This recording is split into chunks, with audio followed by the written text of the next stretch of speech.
Ferdinand de സൊഷൂർ, അദ്ദേഹത്തെ കുറിച്ച് കേട്ടിട്ടുണ്ടോ? Ferdinand de Saussure, father of modern linguistics.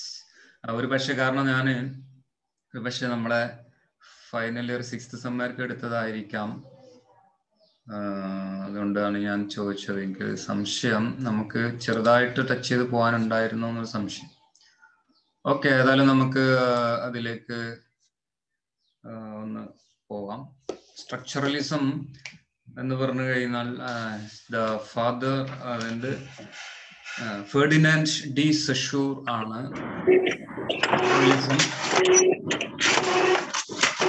ഇതിലേക്ക് ഇൻട്രൊഡ്യൂസ് ചെയ്യുന്നത്.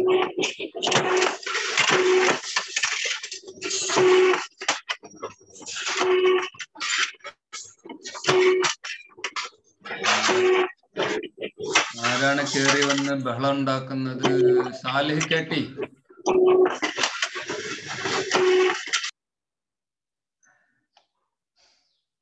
ഓക്കെ, അപ്പൊ നമ്മള്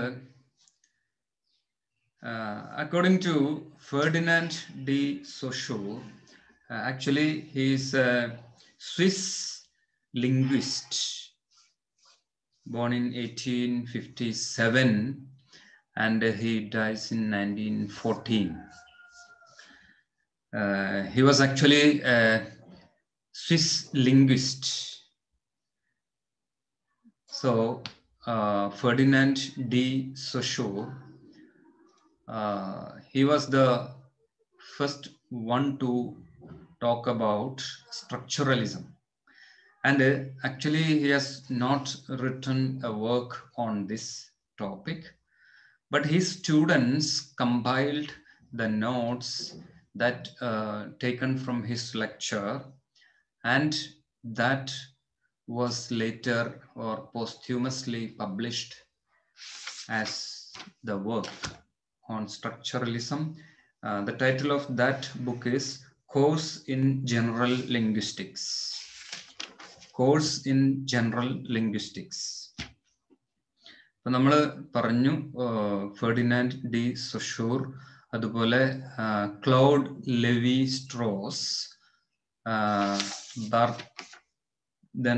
റോളണ്ട് ബാർതെസ്, ഇവരൊക്കെയാണ് സ്ട്രക്ചറലിസത്തിലെ വളരെ പ്രധാനപ്പെട്ട ഫിഗേഴ്സ്. നമുക്ക് സ്ട്രക്ചറലിസം എന്താണെന്ന് ഒന്ന് നോക്കാം. Structuralism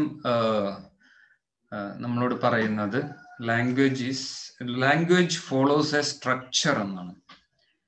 language follows a structure or language is a system of signs and significations.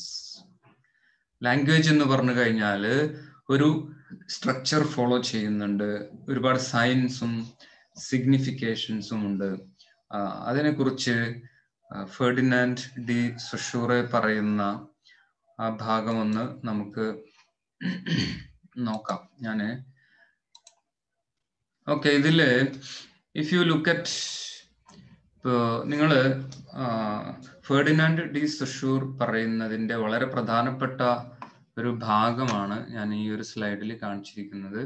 അതായത് language is follows a structure എന്ന് പറഞ്ഞു. Language has signs, signifier and signified. ഈ ഒരു മൂന്ന് കാര്യങ്ങൾ ഒന്ന് ശ്രദ്ധിക്കുക. സൈൻ എന്ന് പറഞ്ഞു കഴിഞ്ഞാല് എന്താണ് ലാംഗ്വേജില്? ഇപ്പൊ ലാംഗ്വേജ് നമ്മളിപ്പോ ട്രീ എന്ന് പറയുന്നു. ട്രീ എന്ന് പറയുമ്പോ ആ that word is known as, ആ വേർഡിനെ നമുക്ക് എന്ത് പറയാം? സിഗ്നിഫയർ എന്ന് പറയാം. Okay, signifier.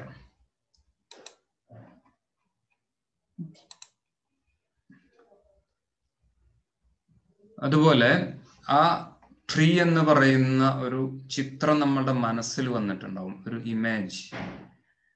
അതാണ് യഥാർത്ഥത്തിൽ സിഗ്നിഫൈഡ്. അപ്പൊ ഒരു സൈൻ, അതിന്റെ സിഗ്നിഫയർ, സിഗ്നിഫൈഡ്. അപ്പൊ നിങ്ങൾക്ക് എന്താണ് അതായത് language is A system, language follows a structure എന്ന് പറയുന്നുണ്ട്. നമ്മളിപ്പോൾ ഒരു വേർഡ് പറയുന്നു, ഒരു എക്സാമ്പിളിലൂടെ ഈ ഒരു ആശയത്തെ ഞാൻ പറയാണ്. If you look at the words or signs which constitute a language, we will see that they have two different aspects. The first aspect is the sound of the word, like a dog or a pen. ഇപ്പൊ നമ്മൾ ഒരു dog, പേന, ഇതൊക്കെ നമ്മൾ എഴുതുമ്പോൾ ആ വേർഡിനെ നമ്മൾ കാണുന്നതിന് അതിൻ്റെ പേരാണ് സിഗ്നിഫയർ എന്ന് പറയുന്നത്.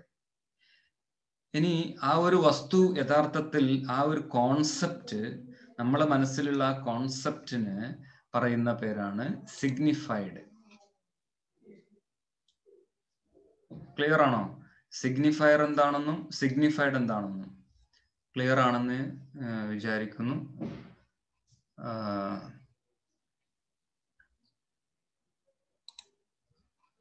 അപ്പൊ signifier, language according to Ferdinand de Saussure, language follows a structure.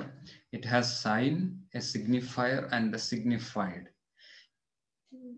This, അതായത് നമ്മളിപ്പം when we look at a building, നിങ്ങൾ ഒരു ബിൽഡിങ്ങിനെ ഒരു എക്സാമ്പിൾ ആയിട്ട് എടുക്കുക. ഒരു ബിൽഡിങ്ങിൽ നമ്മൾ കാണുമ്പോൾ there will be window, there will be doors, there will be different elements that constitute the building. So if you detach the door or a window of the house, of that building, and you keep it in a space where there is no house, വളരെ എംറ്റി ആയിരിക്കുന്ന ഒരു സ്പേസിൽ നിങ്ങൾ ഈ door എടുത്തിട്ട് കൊണ്ടുവെക്കൂ, അതല്ലെങ്കിൽ window ഒന്ന് എടുത്ത് കൊണ്ടുവെക്കൂ, അതിന് അവിടെ പ്രത്യേകിച്ച് സിഗ്നിഫിക്കൻസ് ഇല്ല. It is not relevant, it has no function there.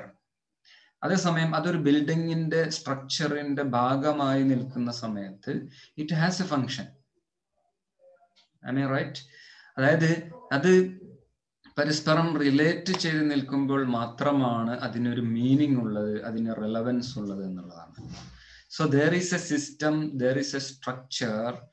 When this door or a window take the position, its position in the structure, it has a function in relation to the structure. ആ സ്ട്രക്ചറുമായി ബന്ധപ്പെടുത്തി നിൽക്കുമ്പോൾ മാത്രമാണ് അതിനൊരു ഫങ്ഷനും റെലവൻസും ഉള്ളത്. then only it has a meaning.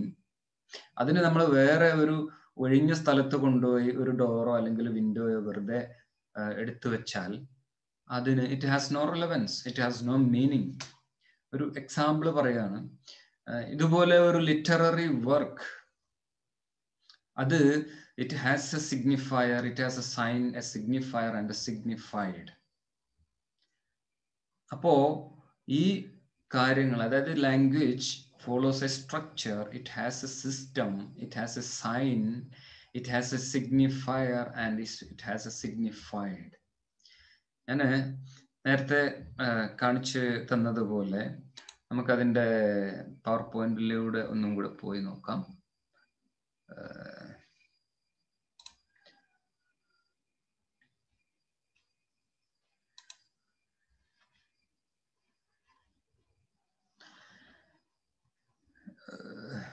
നിങ്ങൾ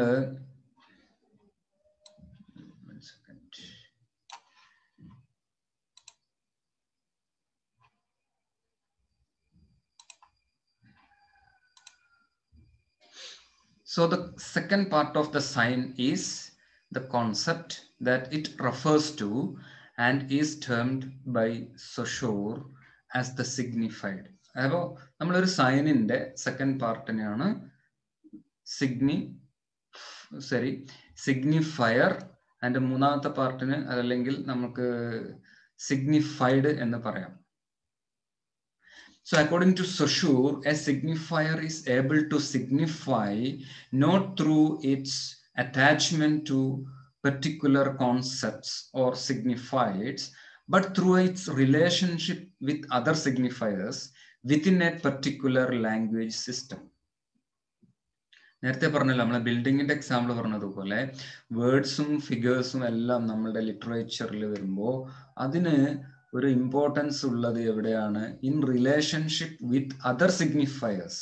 അത് മറ്റു സിഗ്നിഫയേഴ്സുമായി relate ചെയ്ത് നിൽക്കുമ്പോഴാണ് within A particular language system, ആ ഒരു ലാംഗ്വേജ് സിസ്റ്റത്തിന്റെ ഭാഗമായി നിൽക്കുമ്പോൾ അതിന് മീനിങ് ഉള്ളത്, അതിന് റെലവൻസ് ഉള്ളത് എന്നുള്ളതാണ്. ക്ലിയർ ആണോ?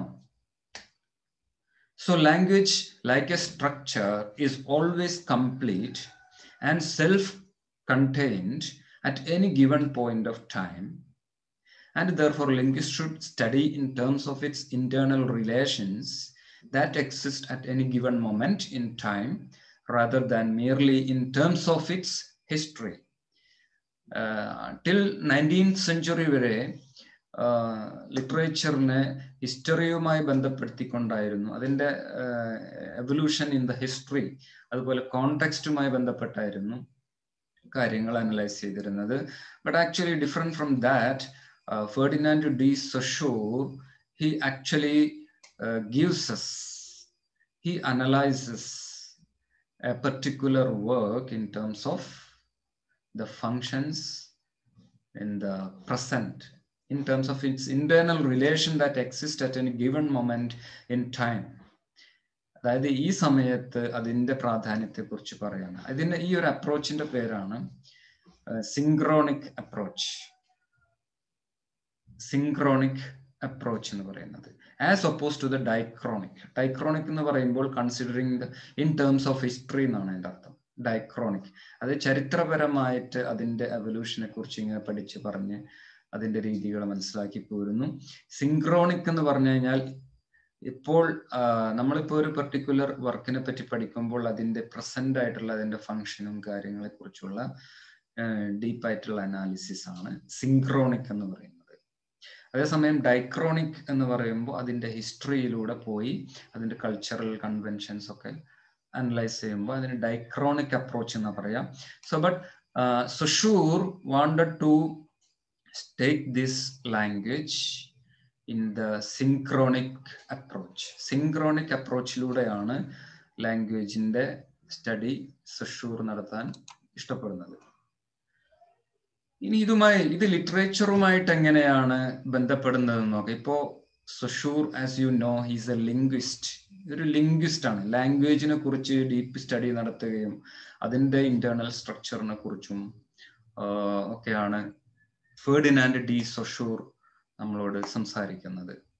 പിന്നീട് വരുന്ന ക്ലൗഡ് ലെവി സ്ട്രോസും അതുപോലെ റോളണ്ട് ബാർത്തേസും ഒക്കെയാണ് ഇതിനെ വീണ്ടും ആപ്ലിക്കേഷൻ ലെവലിലേക്ക് കൊണ്ടുവരുന്നത്. അതിനൊരു കോംപ്രഹെൻസീവ് ആയിട്ടുള്ള application നമുക്ക് കൊണ്ടുവരുന്നതാണ്. So in structuralist approach to literature, there is a constant movement away from the particular elements of a work towards the larger as abstract structures which contain them. നമ്മൾ സാധാരണ ഒരു literature എടുത്തു കഴിഞ്ഞാൽ, ഒരു work എടുത്തു കഴിഞ്ഞാൽ അതിൻ്റെ particular elements of the work നമ്മൾ പഠിക്കുന്നു. ഇപ്പോൾ ഉദാഹരണത്തിന് അതിൻ്റെ ലാംഗ്വേജ്, അതിൻ്റെ beauty of that structure, figures of speech, ഇതെല്ലാം നമ്മൾ പഠിക്കുന്നു, അതിനെക്കുറിച്ച് നമ്മൾ അനലൈസ് ചെയ്യുന്നു. But actually there is a constant movement away from particular elements of a work. ഈ പർട്ടിക്കുലർ എലമെന്റ്സിൽ നിന്നും ഒരു മൂവ്മെന്റ് ഉണ്ട് എന്നുള്ളതാണ്. എങ്ങോട്ടാണ് മൂവ് ചെയ്യുന്നത്? Towards A larger abstract structures which contain dum. അതായത് ആ പർട്ടിക്കുലർ സ്ട്രക്ചർ, അല്ലെങ്കിൽ നമ്മൾ നേരത്തെ പറഞ്ഞ പോലെ വിൻഡോസും ഡോർസും ഒക്കെ ഈ സ്ട്രക്ചറിന്റെ ഭാഗമാണെന്നിരിക്കെ ആ ഹോൾ ബിൽഡിങ്ങിനെയും കൂടെ നമ്മൾ പരിഗണിച്ചുകൊണ്ട് ആണ് ഈ ഒരു approach, structuralist approach to literature എന്ന് പറയുന്നത്. അതായത് നമ്മൾ കേവലം അതിൻ്റെ ലാംഗ്വേജ് എലമെന്റ്സ് മാത്രമല്ല, അത് ഉൾക്കൊള്ളുന്ന ഒരു വലിയ സ്ട്രക്ചറിന്റെ ഭാഗമായിട്ടാണ് ഈ വേർഡ്സ് വരുന്നത്. അതിലെ വേർഡ്സും ഫിഗേഴ്സും എല്ലാം, അതിലുള്ള ലാംഗ്വേജ് എലമെന്റ്സും അതിൻ്റെ ബ്യൂട്ടിയും എല്ലാം വരുന്നത് in relation to a structure or a system of language. അപ്പൊ ആ സിസ്റ്റം ഓഫ് ലാംഗ്വേജുമായി റിലേറ്റ് ചെയ്ത് നിൽക്കുമ്പോൾ അതിൻ്റെ സ്ഥാനത്തെക്കുറിച്ച്, അതിൻ്റെ മീനിങ് എങ്ങനെയായിരിക്കും എന്നുള്ളതാണ് structuralist approach to literature consider ചെയ്യുന്നത്. ഇത് പിന്നെ കുറച്ച് മനസ്സിലാക്കി വരാൻ അല്പം ഒരു പ്രയാസം ഉണ്ടായേക്കാം. എങ്കിലും ഞാൻ ഉദാഹരണത്തിലൂടെ നിങ്ങളുടെ മുമ്പിൽ ഇത് പ്രസന്റ് ചെയ്യാനുള്ള പ്രധാന കാരണം, നേരത്തെ നമ്മൾ ഒരു ട്രീന്റെ എക്സാമ്പിൾ പറഞ്ഞു, അതുപോലെ ഒരു ബിൽഡിങ്ങിന്റെ എക്സാമ്പിൾ പറഞ്ഞു. നിങ്ങൾക്ക് സ്ട്രക്ചറലിസം എന്താണെന്നതിനെ കുറിച്ചുള്ള ഒരു കാഴ്ചപ്പാട് കിട്ടാൻ ഒന്നുകൂടെ ഹെൽപ്ഫുൾ ആയിരിക്കും എന്നതുകൊണ്ടാണ് അങ്ങനെ എക്സാമ്പിളിലൂടെ പറഞ്ഞത്. അപ്പൊ സൈൻ എന്താണ്, സിഗ്നിഫയർ എന്താണ്, സിഗ്നിഫൈഡ് എന്താണ് എന്ന് നിങ്ങൾ കണ്ടു കഴിഞ്ഞു. അതുപോലെ സ്ട്രക്ചറലിസ്റ്റുകൾ എങ്ങനെയാണ് ലിറ്ററേച്ചറിനെ അപ്രോച്ച് ചെയ്യുന്നത്. So there is a constant movement away from particular elements of a work towards the larger abstract structures which contain them. ഇപ്പൊ നമ്മള് ഇതിനെ കുറച്ചുകൂടി വിശദമായിട്ട് പറയുകയാണെങ്കിൽ, ഈ ഒരു കോൺസെപ്റ്റ് അവതരിപ്പിക്കുന്ന സമയത്ത് ഫെർഡിനാൻഡ് ഡി സൊഷൂർ ഉപയോഗിക്കുന്ന 2 ടേംസും കൂടെ നമുക്കൊന്ന് പരിചയപ്പെടാം. അതിലൂടെ സ്ട്രക്ചറലിസത്തിന്റെ ഒരു ഹോളിസ്റ്റിക് വ്യൂ നമുക്ക് കുറച്ചുകൂടെ വ്യക്തമാവും. ഇതും കൂടെ ഒന്ന് ശ്രദ്ധിക്കുക.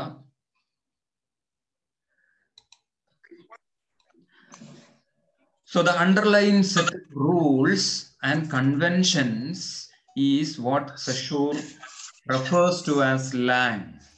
Saussure പറയുന്നുണ്ട് ഈ ലാംഗ്വേജ്. ഇപ്പൊ ഒരു എക്സാമ്പിൾ ഇവിടെ ഇത് പറയുമ്പോൾ നമുക്ക് നിങ്ങൾക്ക് ചെസ് കളി പരിചയമുണ്ടോ? ചെസ് കളിച്ച് പരിചയമുള്ളവർ അല്ലെങ്കിൽ കണ്ടു പരിചയമുള്ളവരെങ്കിലും ഉണ്ടാവുമല്ലോ. നിങ്ങൾ ഒരു പക്ഷെ നിങ്ങൾക്ക് ചെസ് കളിച്ച് പരിചയം ഉണ്ടാവും. അതിന്റെ ചില റൂൾസും റെഗുലേഷൻസും ഒക്കെ ഉണ്ട്.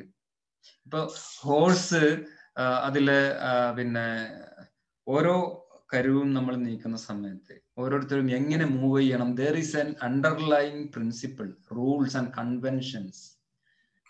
പക്ഷെ ഒരാൾ കളിക്കുന്ന സമയത്ത്, ഈ മൂവ്മെന്റ് നടത്തുന്ന സമയത്ത്, അതിനെ ഓരോന്നും മൂവ് ചെയ്യുന്ന സമയത്ത് ഓരോ വ്യക്തിക്കും ഓരോ തരത്തിലുള്ള മൂവ്മെന്റ് ആണ് അയാൾ ചെയ്യുന്നത്. ഓരോരുത്തരുടെയും പെർഫോമൻസ് ഡിഫറെന്റ് ആയിരിക്കും. ചെസ് കളിക്കുന്ന സമയത്ത് നിങ്ങളൊന്ന് ഓർത്തു നോക്ക്. ഇപ്പോ ഷാമിൽ കളിക്കുന്നത്, ഷാമിലിന്റെ മൂവ്മെന്റോ അതല്ലെങ്കിൽ ഷബീല് ഓരോരുത്തരെ മൂവ് ചെയ്യുന്ന സമയത്ത് വ്യത്യാസം ഉണ്ടാവും. അവരുടെ ഇൻഡിവിജ്വൽ പെർഫോമൻസിന്റെ സ്റ്റൈല് വ്യത്യസ്തമായിരിക്കും. അതിന് ആ ഇൻഡിവിജ്വൽ പെർഫോമൻസിനെയാണ് പരോൾ എന്നതുകൊണ്ട് ഉദ്ദേശിക്കുന്നത്. ലാങ് എന്നതുകൊണ്ട് ഉദ്ദേശിക്കുന്നത് അതിനെല്ലാം ഭരിക്കുന്ന, ഗൈഡ് ചെയ്യുന്ന റൂൾസ് ഉണ്ട്. ആ റൂൾസ് ആണ് ലാങ് എന്നതുകൊണ്ട് ഉദ്ദേശിക്കുന്നത്. So the underlying set of rules and conventions is what refers to as lang, and parole on the other hand is any concrete language performance at a given point in time. നമ്മള് Lang എന്താണെന്ന് നിങ്ങൾക്ക് മനസ്സിലായിട്ടുണ്ടാവും. മൊത്തത്തിൽ parole എന്താണെന്ന് നിങ്ങൾക്ക് മനസ്സിലായിട്ടുണ്ടാവും ഞാൻ വിചാരിക്കുന്നു. ലാങ് എന്ന് പറയുന്നത് its convention or the guiding principles, rules and conventions ആണ്. അത് വെച്ചിട്ട്, അത് മനസ്സിൽ വെച്ചുകൊണ്ട് ഓരോ ഇൻഡിവിജ്വലും പെർഫോം ചെയ്യുന്നുണ്ട്. ആ ഇൻഡിവിജ്വൽ പെർഫോമൻസ് ആണ് പരോൾ.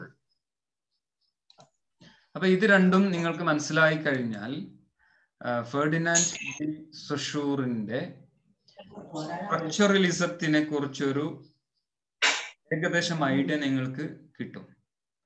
നമ്മള് സമയം ഏതാണ്ട് തീർന്നുകൊണ്ടിരിക്കുകയാണ്. അപ്പോ നിങ്ങൾക്ക് മനസ്സിലായ കാര്യങ്ങള് ഒന്ന്,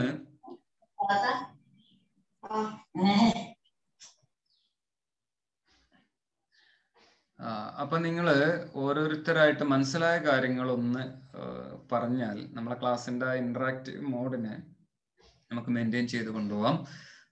ആരാണ്? 1-2 പേർക്കേ ഉള്ള സമയമില്ല. നമ്മളെ ടൈം ഏതാണ്ട് 2 മിനിറ്റും കൂടെ ഉള്ളൂ. പെട്ടെന്ന് പറയാൻ പറ്റുന്ന ആരെങ്കിലും ഒന്ന് ജസ്റ്റ് ഒന്ന് നിങ്ങൾ എന്തൊക്കെ കാര്യങ്ങൾ നോട്ട് ചെയ്തൊന്ന് പറഞ്ഞാൽ എനിക്കും മനസ്സിലാക്കാൻ പറ്റും നിങ്ങൾക്ക് എന്തൊക്കെ മനസ്സിലായി എന്ന്. ആരെങ്കിലും ഒരാള്? നമുക്ക് ഷംലയെ തന്നെ വിളിക്കാം. സമയം അധികമില്ല. കൂടുതൽ പ്രിപ്പയർ ചെയ്യാനും ഒരുങ്ങി നിൽക്കാൻ സമയമില്ല. അപ്പോഴേക്കും നമ്മൾ ഒരു പക്ഷേ നമ്മൾ ഇതിന് ഔട്ടാവും. നമ്മുടെ സമയം കഴിഞ്ഞു. നിങ്ങൾക്ക് അടുത്ത പീരീഡും ഉണ്ട്. ഓക്കെ, ഷംല ഒന്ന് പറയൂ. ഓക്കെ.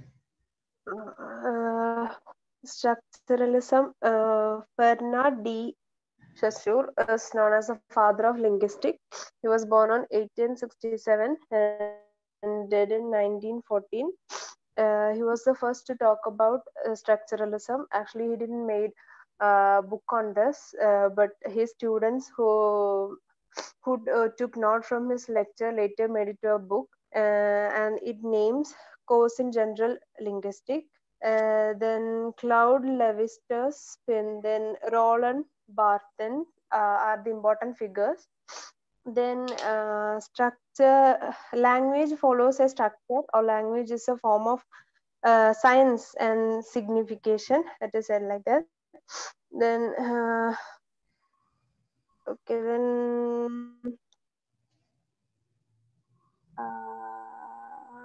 yes, signifier എന്താണ്, സൈൻ എന്താണ്, സിഗ്നിഫയർ, സിഗ്നിഫൈഡ്, എക്സാമ്പിൾ ഒന്ന് പറയാമോ?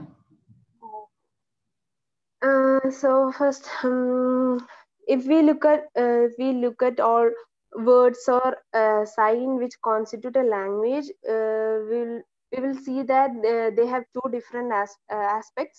The first aspect is the sound of the word, like dog or word pen.